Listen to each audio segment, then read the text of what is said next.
Hello, my name is Alex Isles and it's nearly Christmas.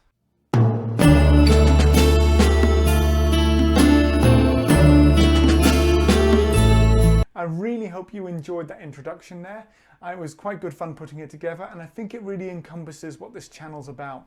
Historical, but also a little bit of fun as well. So I really hope you enjoyed that. So what better way of starting than to introduce a new series? Obviously, over the last few months, we've been focusing heavily on prehistory.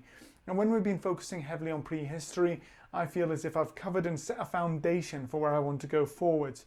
I wanted to explain where the region of the northeast of England was in the past, from things like stone circles, the Mesolithic populations and how they came across the North Sea when it was still open land, right the way through to the Bronze Age migrations, the Neolithic farmers, the Iron Age peoples, and eventually some parts of the Roman Iron Age as well. In the background, currently I'm also working on a series about the Roman gods on Hadrian's Wall, and that's something that I'm going to be releasing in the new year, so I'm looking forward to that.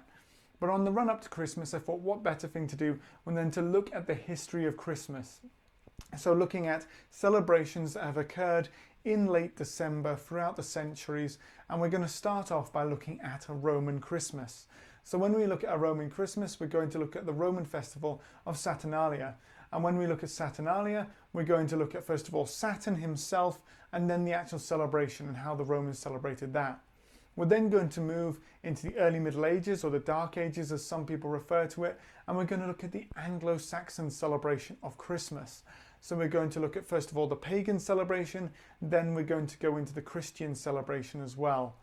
From there, we'll go into the Middle Ages and how people celebrated it, looking quite heavily at food, drink, celebrations, and maybe the differences as well between the lords and the people. And so that'll really bring to life the medieval period. Then we're going to go slightly later on, and we're going to look at the period where Oliver Cromwell was the Lord Protector of this country, which, if you're not British, means basically dictator.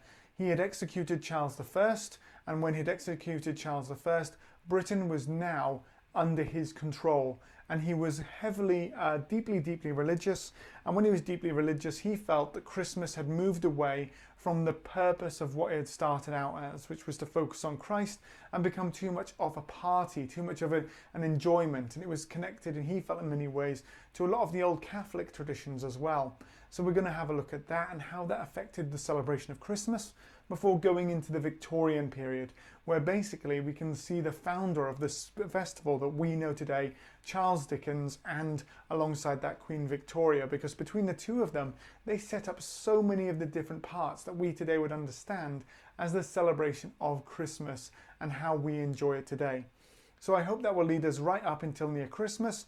Then we'll do that. I'll take a break for a while. And then we take a break. I'll come back in the new year.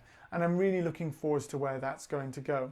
So as always, I'd ask you to like and subscribe, share the video with your friends. Please do write something in the comment section below. I think you know by now how much I enjoy interacting with you there. And it's always great to hear some of your feedback and your thoughts about things as well. The channel's come on an amazing journey over the last year. Starting in the middle of COVID, we've now seen the channel grow to the point where there's over 800 of you, and I hope many more will join us over this Christmas period as well and into the new year, and just seeing where things will go in the future. So as always, thank you so much for watching, and I look forward to sharing more of history with you in the near future.